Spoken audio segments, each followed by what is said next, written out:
Hi, welcome back to my workshop. This is the second in 3 videos that I'm going to make about N-scale kits that I'm building for a portable layout that our Model Railroad Club is building. For this layout, I picked 3 kits from Mud Creek Models. And this one is Natalie's Freight House. Now, I'm still a bit of a novice at N-scale kits. This is everything that comes in Natalie Freight House. Your walls and your laser cut windows and doors in the strip wood. The first thing I did was cut the strip wood to size so I could use it for bracing. And then I glued it in place where the bracing needed to go.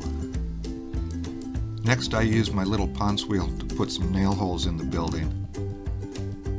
Then I used a chisel point to do some distressing of the clapboard siding on the walls. Even in N-scale, you can get some good effects by doing this type of distressing. Then I went through some of the choices I was thinking of for the color for the freight house, and I ended up staining it a burnt umber. I put this on the walls and on the corner posts of the freight house. Then I started on the windows and doors, and I painted them an ivory color. Then I used a really tiny sponge to sponge some gray onto it to give the worn paint effect. And it's really hard in N-scale. I wanted a couple of doors to be a different color, so I brush painted them. Then I used some liquid PSA to glue the acetate onto the window frames. Then I used canopy glue to glue the window frames onto the wall. I also used the canopy glue to glue the doors in place and the trim around the windows and doors. Now for these walls, before I put the windows in, I glued in some tiny strips in the window frames, and that would hold the windows flush with the outside of the walls once I put them in place. Now after I had the windows and doors in place, I went back to make my windows look dirty. I do this by using a flow aid and a brown paint and get it very thin, and then brush it on the windows. And you can see what the dirty windows look like on the right compared to the clean windows. Next, I gathered up some signs that would be appropriate for a warehouse and printed them out in very small scales. And then after weathering them, I glued them onto the walls of my warehouse. Now I attached the corner posts in anticipation of gluing the building together. I first glued one of the end walls onto the back freight side of the building. Then I glued the other end wall onto that. Then I glued the walls onto the dormer section that would go onto the roof. Then I applied the stencil that came in the kit onto the front wall of the building. I gave it a light coat of an off-white, and once it was dry, I went over it with a little bit of stain to make the sign look weathered and worn. Then once that was dry, I went ahead and glued the front wall onto the building and let it dry in place. After that, I cut a floor out of some scrap siding that I had. I like to put floors in my buildings. And then I wanted more of an overhang on the roof than what came in the kit, so I cut a piece of roofing out of a cereal box. Then I got out a lot of my scraps of tar paper roofing and started going through them. I painted the piece of cardboard I had cut black on both sides, and then started using double-sided adhesive to apply my tar paper strips. And I just continued applying my tar paper strips all the way up the roof to the top edge. Then I checked to see where the dormer was going to fit on the roof, and then went ahead and colored the underside of the dormer's roof. And after gluing the main roof onto the building, I stained and cut some trim that would go around the underside of the main roof. And then I glued it in place. Next, I wanted to find a way to put supports underneath the extra long overhang.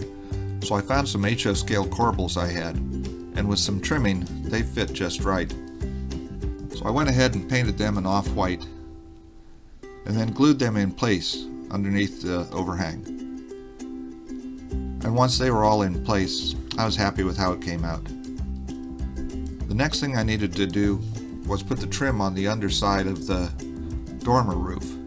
Now, to get it at the right angle, I clamped it to the walls of the dormer and trimmed it so it was at the same angle. And then when it was glued underneath the underside of the dormer roof, it would fit the same as the walls. So I went ahead and glued it in place, and then I went and glued the dormer roof onto the dormer itself. And that way all of those angles would line up once it was in place. And then I set it in place just to make sure everything I had done was going to work. Now I wanted to make a loading dock that was larger than what came with the kit. I wanted mine to have an overhang on the end with steps leading up. So I cut my pieces of strip wood, then used my Ultimation sander to make sure all of my ends were perfectly square. Then I started gluing the main frame together. And I set it in place to make sure that it was going to work and have the overhang I expected. Then after staining it, I started cutting the legs and gluing them in place. Then after gluing all the legs in place, I made sure everything was going to sit flat. And I cut and stained some pieces of strip wood to see how they'd look for decking. Then I made some supports for the legs just to make sure they were strong. After gluing the long supports in place, I put in some cross braces.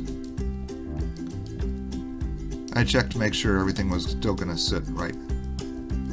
Now, one thing I wanted was some venting on the roof. And I didn't have any N-scale detail parts, so I took an HO stool and cut the top off of it, and then drilled a hole, and that would be my vent pipe. I also used a piece of plastruck tubing for a chimney on the roof. Once I glued those in place, I glued the dormer onto the roof. Then I started gluing all of my decking in place. I had stained them a variety of different shades and alternated them, and also chewed up the ends of the wood a little bit. And I finally got all of my decking pieces in place. Now, I didn't have any N-scale risers, so I used some HO ones that I had, and I'll come back and replace those once I get some the correct size. So I glued all of my steps in place leading up from the manager's office onto the loading dock. Then I came back with gallery glass, and this simulated the tar around the vent pipe and the chimney on the roof. Now it's time to start weathering. I like to use artist pigments for this. And for this building I used a variety of different shades on the roofing and on the decking and the walls. And also some rust running down from some of the metal signs that are in place. Now, the kit came with some freight loads, and I first painted them with the spray paint of khaki, and then went over them with a variety of different washes and some shading of different colors. And this gave me a variety of freight loads to put on the loading dock, including some fruit and vegetable loads. At this point I was done with it, with the exception of having to replace those steps at a later date. This freight house was a lot of fun to build, and I'm really glad that Mud Creek Models had it available. I'm starting to get a little more comfortable working in the smaller scales, and I'm looking forward to the next structure for our club's N-scale layout. And as always, I really appreciate you watching.